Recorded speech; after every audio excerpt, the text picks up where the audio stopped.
You welcome YouTube channel math point with students. तो अभी जो 28 नवंबर 2021 को जो एग्ज़ाम कैंसिल हुआ है उसमें जो प्रश्न मैथ के आए हुए हैं वो आपको हम सॉल्व करवा रहे हैं। तो 91 यानी प्रश्न पहला दिया है मैथ का, यदि 15 मजदूर एक सड़क को 48 घंटों में बनाते हैं तो उसी काम को 30 घंटे में करने के लिए कितने मजदूरों की आवश्यकता होगी। यानी 15 मजदूर हैं, ये होता है फार्मूला पहले वाक्य का गुणनफल अपान कार्य बराबर दूसरे वाक्य का गुणनफल बटे कार्य। तो 15 मजदूर हैं, ये 48 घंटों में एक कार्य कर लेते हैं। ठीक है, कार्य समान है दोनों तरफ का, तो बटे का नहीं लिखेंगे। कार्य अगर बदला होता है तो इधर भी अपान में लिखते हैं उधर भी अपान में लिखते हैं, कार्य सेम है तो नहीं लिखेंगे। 15 मजदूर 48 घंटे में। फिर कह रहा है कि मजदूरों की संख्या निकालनी है, तो मजदूर हम यक्स इधर कर लेंगे, गुणे समय इधर लिखा है, घंटे लिखे हैं ना, तो उधर कितने घंटे 30 घंटे। बस इसी को हमें कैलकुलेट करना है। 15 एकम 15 दूनी 30, 2 से काटेंगे 24, तो यानी 24 मजदूर आंसर हो जाएगा। 24 मजदूर इसका राइट आंसर होगा। नेक्स्ट क्वेश्चन दिया हुआ है, वह न्यूनतम अंक यक्स है जिसके लिए 324 यक्स 342 11 से विभाज्य है।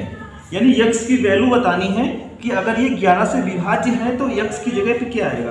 तो आपको यक्स का रूल तो याद ही होगा कि सम और विषम अंकों का जो डिफरेंस अंतर होता है वो 11 से विभाजित होना चाहिए।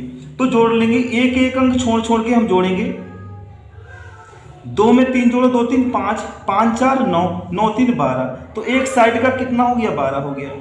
अब जो अंक छोड़े हैं उसको जोड़ेंगे, ये छोटा है ना, 2 में यक्स जोड़ेंगे फिर 4 जोड़ेंगे, तो गिनतियों को जोड़ लेंगे, यक्स को प्लस में लिख लेंगे।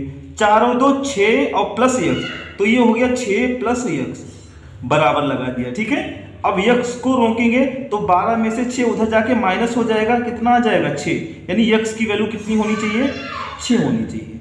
यही इसका आंसर होगा।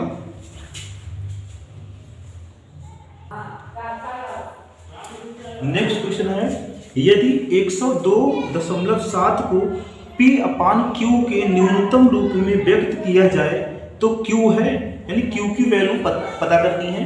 तो पहले इसको P अपान Q के रूप में हम लिख लेंगे। लिखा है 102.7, ठीक है। अपान में भी लिखना है तो बट्टे की लाइन लगाएंगे, पॉइंट के पॉइंट जहां पे वहां पे 1 लिख देते हैं, आगे जितने डिजिट हैं उतने 0 लगा लेते हैं। ठीक है, तो पॉइंट ये हट गया, यानी P और Q के रूप में आ गया। न्यूनतम रूप कह रहा है तो अगर ये कटता है तो हम काट लेते हैं, लेकिन अगर नहीं कटता है तो हम नहीं काटते हैं। ये तो नहीं कट रहा है, ये 2 और 5 से कटता है, तो 2 5 से ये तो नहीं कटता है, तो P की वैल्यू ऊपर वाली हो गई, ये P का मान हो गया, ये वाला ये Q का मान हो गया। तो Q का मान कितना हो गया 10।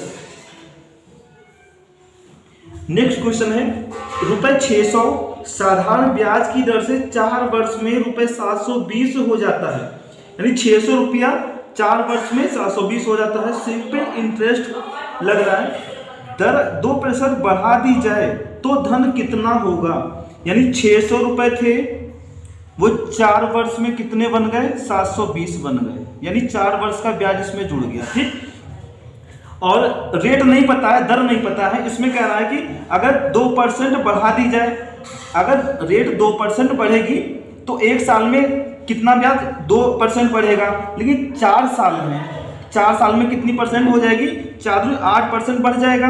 तो 600 का हम 8% और बढ़ा देंगे, आंसर है 600 का 8%, यानी जो मान इतना है तो यही रहेगा, लेकिन 2% वृद्धि और हो जाएगी, तो 600 की 2% यानी लेकिन 4 वर्ष है तो 2 छक्कू 8% निकाल लेंगे।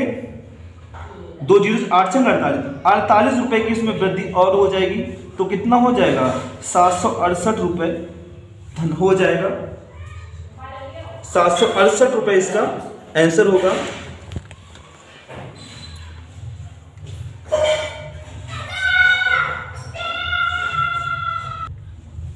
तो अगला दिया है, कोई संख्या अपने 20% से 60 अधिक है तो संख्या है, तो हमने संख्या मान ली वो यक्स है, और कह रहा है कि संख्या जो है अपने 20% से तो संख्या का 20% हो गया, संख्या का 20% से इसी में लगाया ना 20% से, तो इसी में हम करेंगे 60 अधिक कर देंगे, यही तो कह रहा है। अब इसको हल कर लेंगे, 20 एकम 20, 20 पंचे 100, ठीक। तो यहाँ पे बच गया है x बराबर x/5 प्लस 60, ठीक है। जब भी कभी अपान में यानी हर दिया उसको हटाना हो तो जिसके बटे में उससे गुणा न करके अन्य से गुणा कर दी जाए तो बटे का हट जाता है। तो कितना हो जाएगा 5x बराबर x प्लस 5 छक्का 30, 300 हो जाएगा। अब x इधर आएगा तो 4x बचेगा, 4x बराबर कितना 300 हो जाएगा, यानी x इधर आएगा तो माइनस का होगा, तो 4x बराबर हो जाएगा 300। तो ये 4 से इसको काट देंगे, हमारा आंसर आ जाएगा 4 से 28, 2 बचा, 4 पंचे 20, तो 75 इसका आंसर होगा। 75 will be the right answer. Next question है, संख्या 3070 से सर्वाधिक निकट 17 से विभाजित होने वाली संख्या है। तो इसमें तो 17 से कटने वाली दो संख्या हम निकाल लेंगे, इसके आगे की निकाल लेंगे, इसके पीछे की, और देखेंगे कौन सी संख्या है जो इसके निकट आ रही है। तो 17 से हमें इसे क्या करना है, भाग करना है।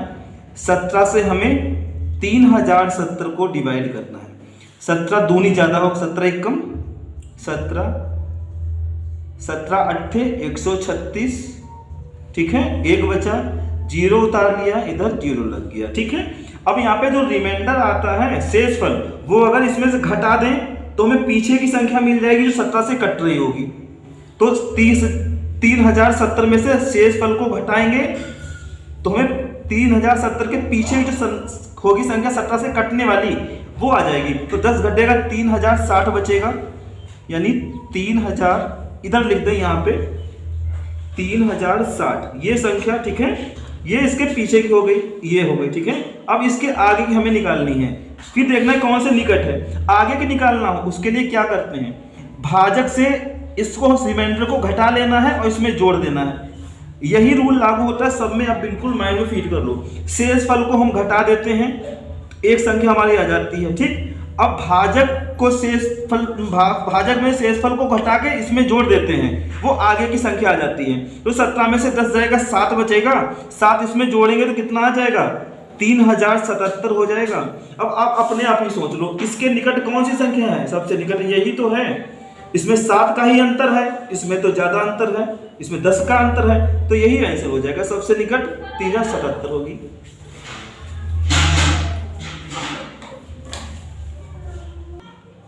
तो नेक्स्ट क्वेश्चन दिया हुआ है, क्रय मूल्य और विक्रय मूल्य का अनुपात 5:4 है, तो हानि प्रतिशत है, यानी सीपी और एसपी में रेशियो दे दिया है कि 5:4 का है, तो ये लिख लेंगे, यानी सीपी अपान रेशियो को अपान में भी लिख सकते हैं, ठीक है।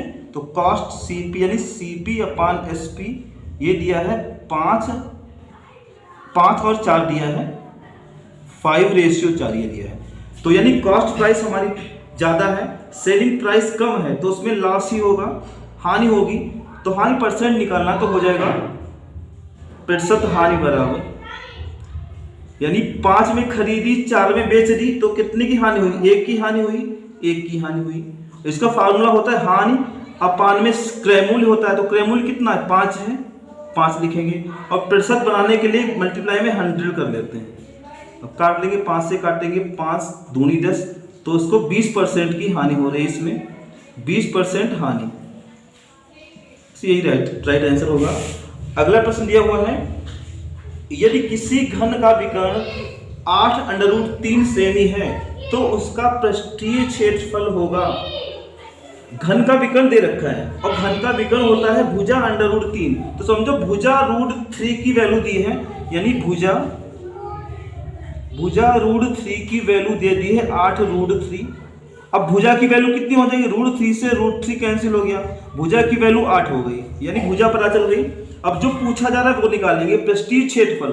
जो घन का हमारा पृष्ठीय क्षेत्रफल होता है वो 6 × भुजा स्क्वायर होता है, 6 × भुजा स्क्वायर। तो भुजा की वैल्यू कितनी 8 है, तो 8 को 2 बार लिख लेंगे, क्योंकि भुजा फार्मूला भी लिख दें यहाँ पे 6 और भुजा स्क्वायर, ये फार्मूला होता है पृष्ठीय क्षेत्रफल का। अब मल्टीप्लाई करेंगे 8 × 64 और 6 की गुणा कर लेंगे। 64 इधर कर लें, 64 की गुणा करनी है हमें किससे? 6 से करनी है। तो 6 चौक 24, 6 छंग 36, 2 38।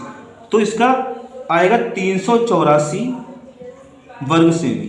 384 वर्ग सेमी इसका राइट आंसर हो जाएगा। ये सारे प्रश्न आए हुए हैं, अभी एग्जाम जो टेट का हुआ था उसमें सारे प्रश्न ये पूछे गए थे, भाई आपको सॉल्व करवा रहे हैं। अगला प्रश्न दिया हुआ है, एक वृत्त में 120 डिग्री के खंड का क्षेत्रफल 66/7 यानी 66/7 वर्ग सेमी है, तो वृत्त का व्यास है यानी डायमीटर इसमें फाइंड आउट करना है।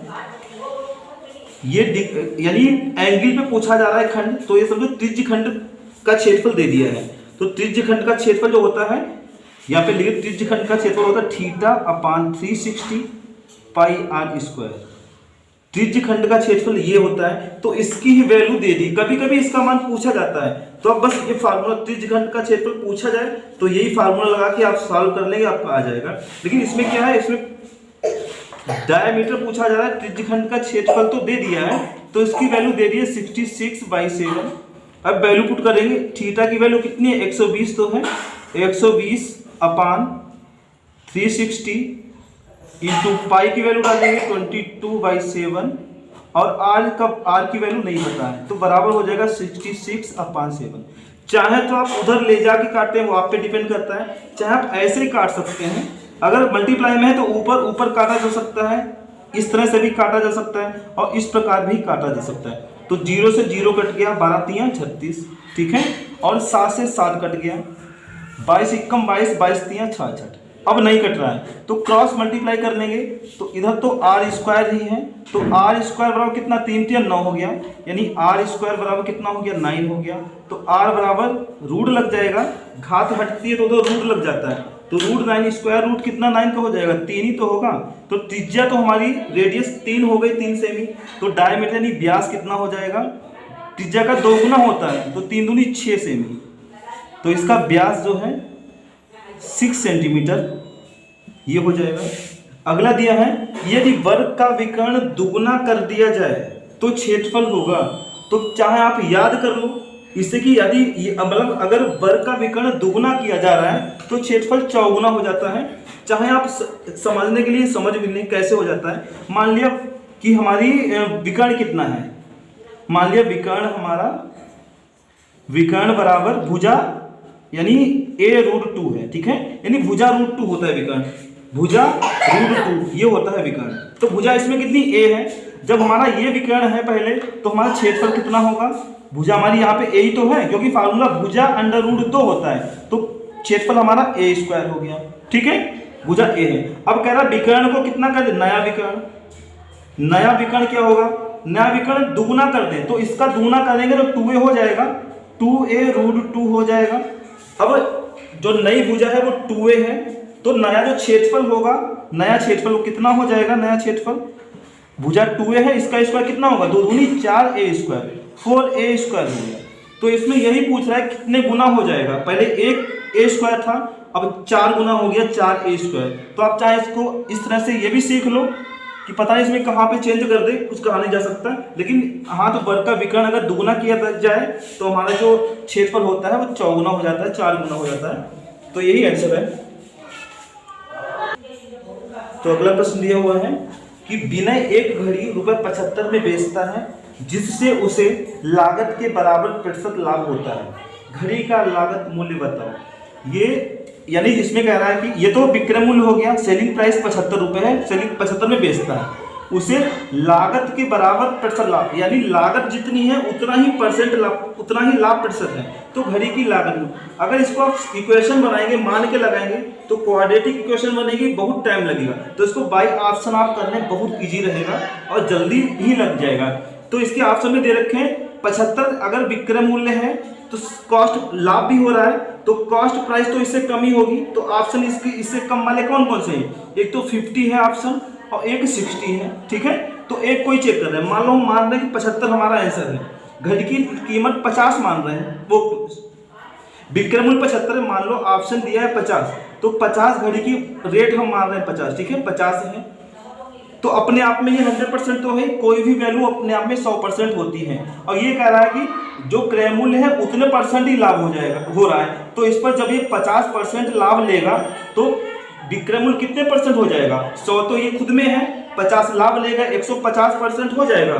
तो इसका 150% निकाल के देखो, अगर आपका विक्रय मूल्य आ रहा है तो यही आंसर हो जाएगा। तो 2 जीरो से 2 जीरो कट गया, 15×75, यानी 50 रुपए की चीज जब 50% ही प्रॉफिट लेंगे तो कितने में बिकेगी? 75 में। यही देखो दिया 75 में बेचता है, तो इसका राइट आंसर कितना होगा? 50 रुपए ही इसका राइट आंसर होगा। और अगला दिया है अंक विन्यास 1,5, 2,10 स्पेस दिया हुआ है 15, 4, 20 में विलुप्त संख्या, यानी यहाँ पे जो स्पेस दिया हुआ है संख्या ये विलुप्त है, यहाँ का मान बताना है। तो ये देखो कौन सा लॉजिक लग रहा है, इसमें देखो एक एक अंक छोड़ के, एक के बाद में 2 आ गया, फिर 2 के बाद में यहाँ पे जो नंबर है, फिर यहाँ के बाद में 1 बढ़ गया, और ये देखो 5 ये 2 गुना हो गया, और फिर यहाँ का ये 5 का 3 गुना हो गया, इसका 3 गुना, 5 का ये 3 गुना हुआ, 3 गुना, फिर ये 5 का 4 गुना हुआ। ठीक है, जितने गुना हुआ है वही तो नंबर आ गया है। यहाँ पे देखो ये देखो 2 गुना है तो 2 यहाँ पे भरा गया, ये 3 गुना तो यहाँ पे क्या होगा? 3 आएगा, या ऐसे समझ लो 1 के बाद में 2 आया, 2 के बाद में क्या आएगा? 3 ही तो आएगा, तो यहाँ का नंबर कितना हो जाएगा? 3 हो जाएगा, तो 3 इसका आंसर होगा। नेक्स्ट क्वेश्चन दिया हुआ है, यदि a और b धन पूर्णांक संख्या को 6 से विभाजित करने पर शेष 4,5 प्राप्त होते हैं, यानी 2 धनात्मक पूर्णांक हैं, a है a और b है, और वो नंबर कितना ये नहीं पता, सिंबल के रूप में दे दिया है, और जब a को 6 से डिवाइड करते हैं तो रिमाइंडर 4 आता है। ठीक है, और जब b को 6 से डिवाइड करते हैं तो रिमाइंडर 5 आता है, ये कह रहा है। तब a² + b² को 6 से विभाजित करने पर शेषफल बताओ। तो कह रहा है कि a² + b² को 6 से अगर भाग दें तो शेषफल कितना आएगा? तो a² को यानी a को भाग देते हैं तो कितना? 4 आता है। ठीक है, a को भाग करने में 4 आता है, लेकिन यहाँ पे a² है तो a का कितना? 4 का स्क्वायर कर देंगे, 4 का 4 चौको 16 हो जाएगा, प्लस b² है यहाँ पे, तो b का रिमाइंडर कितना आता है? b को डिवाइड करके 5 आता है, तो 5 का स्क्वायर 5 25 होगा। अब इसको हमें किससे डिवाइड करने के लिए? 6 से कह रहा है, तो 6 से डिवाइड करना है, तो चाहे आप जोड़ के इसको 6 से भाग कर लें, चाहे आप ऐसे कर लें, 4 चौको 16 और 20 का 5 25। ठीक है, तो कितना हो जाएगा? 6 5 11 का 1 2 1 3 1 41 हो गया। 6 से डिवाइड करना है, 6 से भाग करेंगे, 6 छंग 36, और शेषफल कितना बचेगा? 5 ही तो बचेगा, तो 5 का रिमाइंडर हो जाएगा, ये आंसर होगा। 6 छंग 36 और 6 5 11 यानी 41 होने में 5। ठीक है, 5 रिमाइंडर होगा इसका। अगला दिया हुआ है, यदि किसी वर्ग की भुजा में 10% की वृद्धि कर दी जाए तो क्षेत्रफल में कितने प्रतिशत की वृद्धि होगी? तो क्षेत्रफल का फार्मूला होता है भुजा स्क्वायर, यानी पावर 2 होती है ना, तो इसको 2 टाइम हम सॉल्व करेंगे। चाहे फार्मूला लगा लो चाहे ट्रिक लगाओ, फार्मूला ही सरल पड़ेगा क्योंकि इंटीजर्स दिया हुआ है, डिफिकल्ट डाटा नहीं है तो आप सीधे लिख सकते हो। फार्मूला उसका याद ही होता है a + b + a × v / 100, बस यही हमारा फार्मूला हो जाता है। तो कितना हो जाएगा? 10 + 10 × 10/100, यानी a की वैल्यू भी 10 है और b की वैल्यू भी 10 ही होगी, क्योंकि भुजाएं इक्वल होती है वर्ग में, तो सभी में वृद्धि 10 10 की ही तो होगी। तो 10 + 10 × नहीं, a का मान लिखना है, ये a का मान हो गया 10, b का मान भी 10 है, फिर इन्हीं a और b को हम गुणे में लिखेंगे बटे में 100। 2 जीरो से 2 जीरो कट गया, 10 10 कितना हुआ? 20 हुआ, और प्लस 1 × 1, तो टोटल वृद्धि कितनी हो जाएगी? 21% की उसमें वृद्धि हो जाएगी, 21% की वृद्धि होगी। इसका एक दूसरा तरीका भी है, आप वो भी देख लें। जैसे 10% की वृद्धि हो रही है तो 10% की फ्रैक्शन वैल्यू 1/10 होती है। ठीक है, वृद्धि हो तो ऊपर वाला जोड़ देना है, अगर कमी हो तो घटा देना है। तो 10 से कितना हो जाता है? 1 जोड़ो 11 हो गया, 10 से 11 हो गया। ठीक है, 2 बार ऐसा हो क्योंकि भुजा इक्वल होती है। फिर 10 से कितना हो रहा है? बढ़ के वृद्धि होके 11 हो रहा है। ठीक है, अब ऐड करो, ये कितना होगा? ये मल्टीप्लाई करेंगे 10 में 100 हो जाएगा, ये 11 11 121 होगा। अब पहले 100 था वो 121 हो गया, तो 100 पे जितना मान बढ़ता है वही वृद्धि होती है। कितना बढ़ रहा है? 21 बढ़ रहा है, तो 21% इसका आंसर हो जाएगा, एरिया है वो 21% बढ़ जाएगा। तो आप दोनों तरीके आपको आने चाहिए।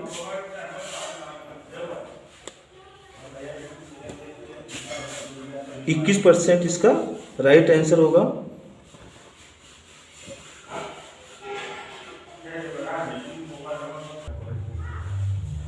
अगला प्रश्न दिया हुआ है, मोहन की 5 वर्ष पूर्व उम्र तथा 9 वर्ष बाद उम्र का गुणनफल 15 है, तब मोहन की वर्तमान आयु है। तो इसको इक्वेशन बना के भी लगा सकते हैं, लेकिन इक्वेशन से पहले आप ऑप्शन से ही समझ लें तो बेटर रहेगा। ये कह रहा है कि मोहन की उम्र यानी वर्तमान उम्र पूछी जा रही है, तो ऑप्शन तो वर्तमान उम्र के ही होंगे। यानी मान लिया हमने कोई भी मान सकते हो, अगर 6 मानो, ठीक है। तो ये कह रहा है कि 5 वर्ष पूर्व उम्र और 9 वर्ष बाद उम्र का गुणनफल 15 है। तो 6 वर्ष, अगर वर्तमान प्रेजेंट टाइम की उम्र उसकी 6 वर्ष है मान लो, ठीक है। तो 5 वर्ष पहले उम्र कितनी होगी, 5 घटाएंगे 1 वर्ष का होगा 5 वर्ष पहले, ठीक है, 1 वर्ष का होगा। और फिर कह रहा है 9 वर्ष बाद की उम्र, तो 6 साल का अभी है, 9 साल बाद कितना हो जाएगा, 9 6 15 वर्ष का हो जाएगा। यही तो कह रहा है इन दोनों 5 वर्ष पहले और 9 वर्ष बाद की उम्र का गुणनफल 15 कह रहा है, ये 15 कह रहा है, तो इसकी गुणा 15 ही तो हो रही है, तो इसका राइट आंसर 6 ही तो होगा। तो सीधे 6 आंसर टिक लगा सकते हैं आप।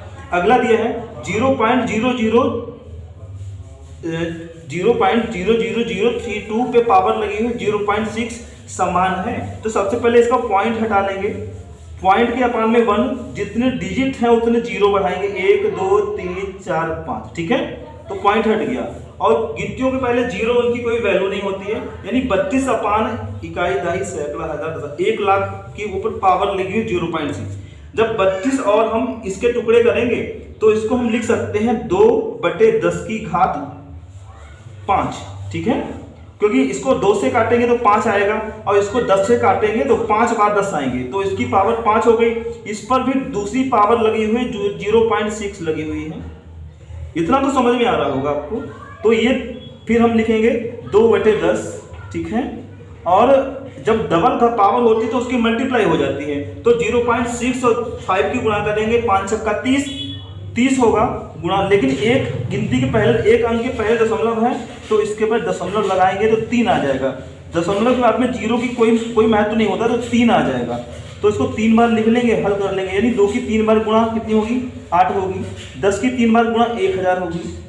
तो 10 से भाग करने पर एक अंक पे दशमलव लगता है, 1000 से भाग करेंगे कितने 0 हैं, 3 0 हैं, तो जो ऊपर का मान आएगा 3 स्थान पे दशमलव लग जाएगा। एक स्थान तो 8 है ही, दूसरा स्थान बना लिया, तीसरा बना लिया, तो 3 स्थान पे पॉइंट लगा दिया, तो हमारा आंसर हो गया 0.008। इसका राइट आंसर है 0.008, 0.008 इसका आंसर होगा। तो अगला प्रश्न दिया हुआ है, परिमेय संख्या 0/-5 संख्या से बड़ी परिमेय संख्या है, यानी अगर अंश 0 है, अपान में कुछ भी है, तो उसका मान 0 ही होता है। तो समझो 0 ही तो है, ये 0 को किसी से डिवाइड करता है 0 ही आता है। संख्या से बड़ी परिमेय संख्या, तो 0 से बड़ी संख्या पूछी जा रही है, तो आपको ये मालूम होना चाहिए 0 से बड़ी धनात्मक जो संख्याएं होती हैं वो 0 से बड़ी होती हैं, और ऋणात्मक संख्याएं जो होती हैं वो 0 से छोटी होती हैं। तो 0 से हमें बड़ी पता करनी है ना, जो धनात्मक होगी वही हमारी होगी। तो ये तो निगेटिव है, माइनस लगा हुआ, एक माइनस हो तो वो हमारी ऋणात्मक होती है, और 2 माइनस हो तो वो हमारी धनात्मक हो जाती है।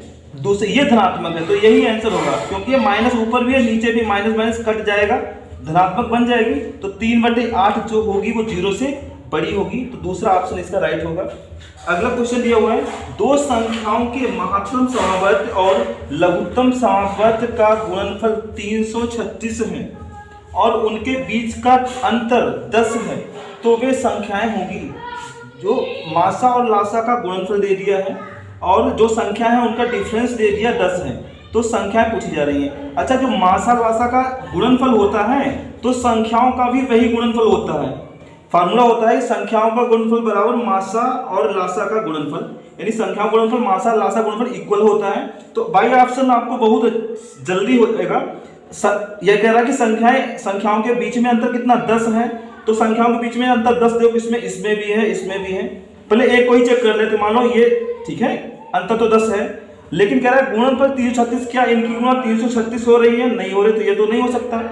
अंतर तो इसमें 10 है, 24 और 14 का डिफरेंस 10 है। गुणनफल 336 क्या हो रहा है? 14 चौकू 56 का 6 और 14 दूनी 28, 28 और 14 चौकू 56 का 6 हासिल 5, 14 दूनी 28, 8 5 33, इसकी गुणा भी 336, दोनों कंडीशन इसमें लग रही हैं, तो यही आंसर हो जाएगा। इस वाले में भी दूसरा ऑप्शन सही होगा। वे संख्या कौन सी है? 14 और 24 हैं, जिनके मासा लासा का गुणनफल 336 होगा और उनका डिफरेंस 24 है, तो राइट आंसर होगा ये। अगला प्रश्न है 4 की घात 61 प्लस 4 के पावर है 62 प्लस 4 की घात 63 प्लस 4 घात 64, इस प्रकार 4 घात 65 तक प्लस में दिया हुआ है।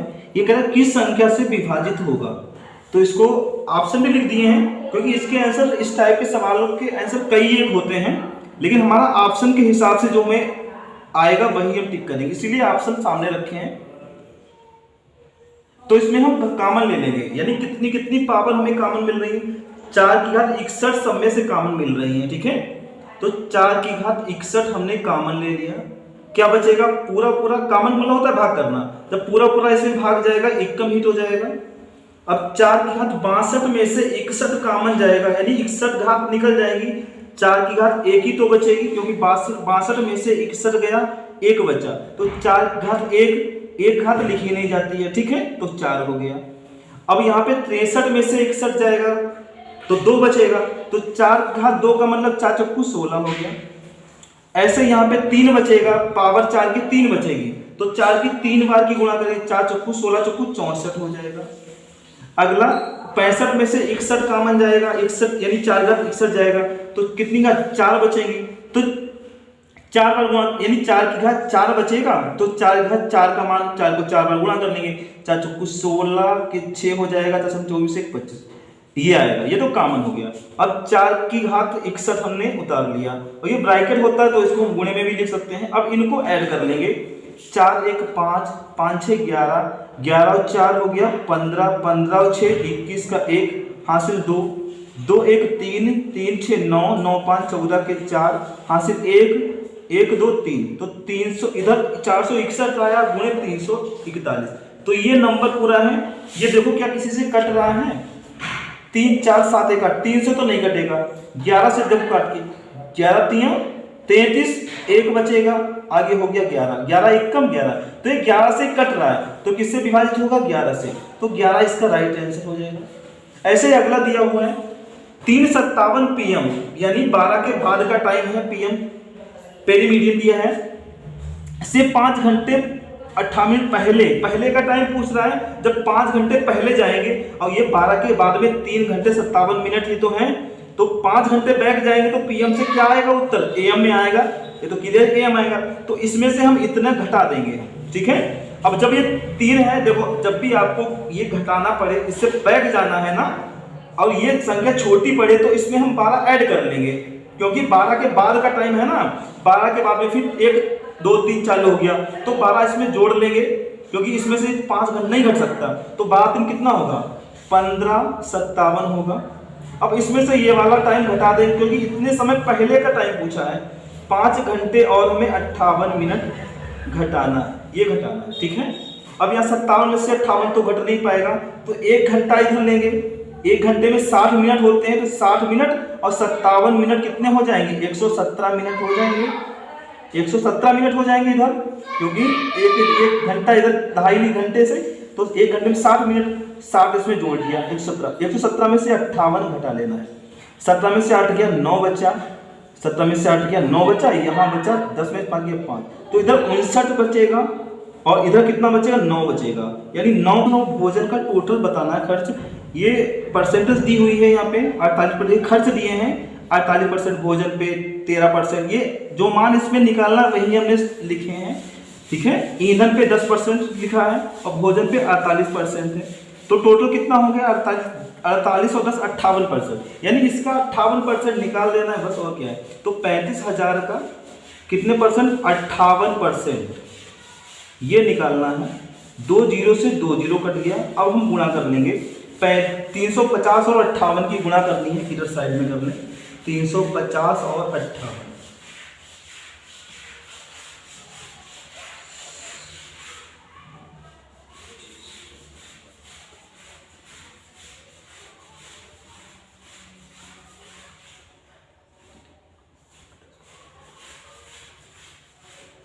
तो कितना आएगा 20,300 रुपये इतना खर्च होगा, यानी 20,300 रुपये ईंधन और भोजन पे खर्च हुआ है।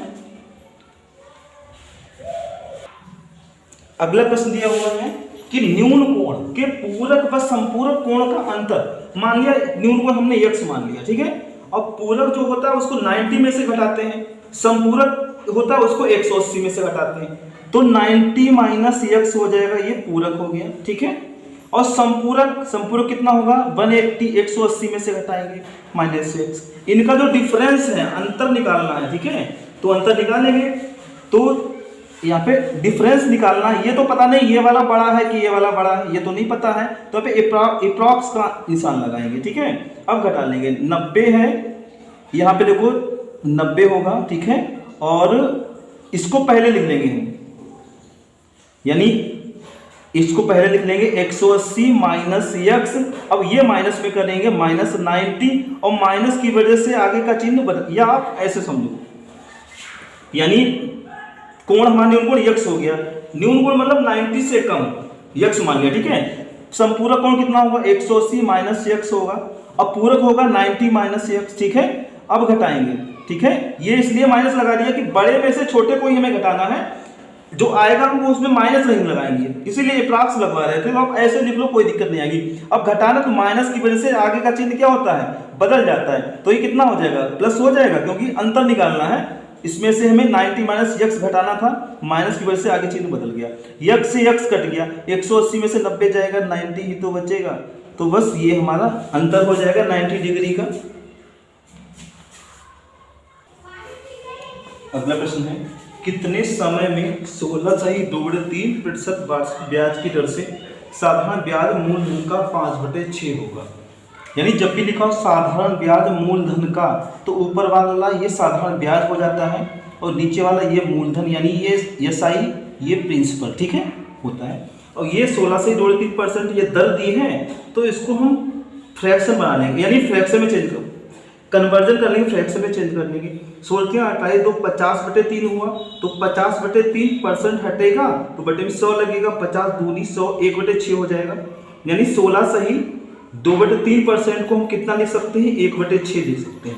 या तो आप ऐसे देख लो, 16 48 तो 50/3 और परसेंट वाला 100 लगेगा 100, तो 50 से कम 50 दूनी 100, यानी 1/6 होता है, ठीक है। 1/6 है, तो 1/6 हो गया। और इसमें दर हमें दर तो 1/6, समय नहीं पता है। जो समय और दर की हम गुणा करते हैं वो हमारा ब्याज बटे मूलधन का मान आ जाता है, ठीक है। ब्याज बटे मूलधन का मान हो जाता है।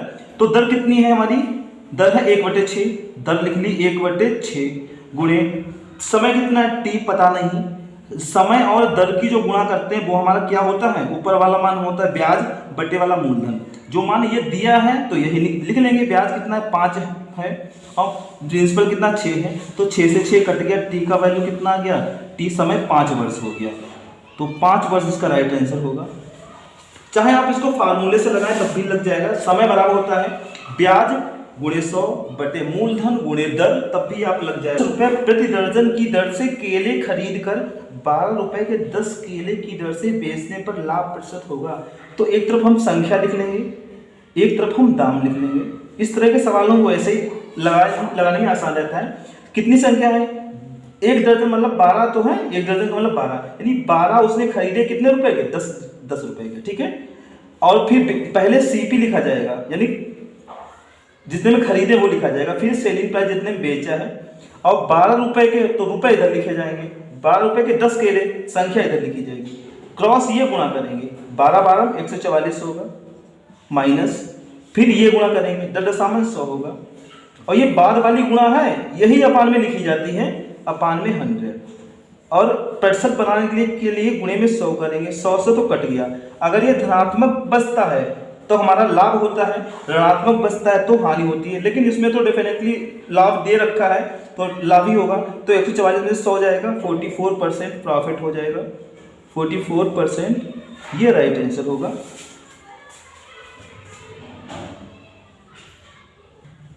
अगला प्रश्न है, यदि किसी संख्या का 30% उस संख्या के 3/4 से 63 कम है तो वह संख्या है। तो संख्या हमने मान ली x है, तो ये कह रहा है कि संख्या का 30%, तो x का 30% यानी गुणे में 30/100 कर लिया, ये हो गया संख्या का 30%। प्रतिशत बनाने के लिए बटे में प्रतिशत हटाते हैं तो बटे में 100 हो जाता है, यानी x × 30/100 संख्या का 30%। ये कह रहा है संख्या का 3/4, तो संख्या का 3/4 मतलब संख्या x गुणे 3/4, 3/4 से 63 कम है, तो 3/4 से इसमें लगाया ना, 3/4 इसमें हम कम करेंगे, अब इसके बराबर लगा देंगे, अब हल कर लेंगे। ये 0 से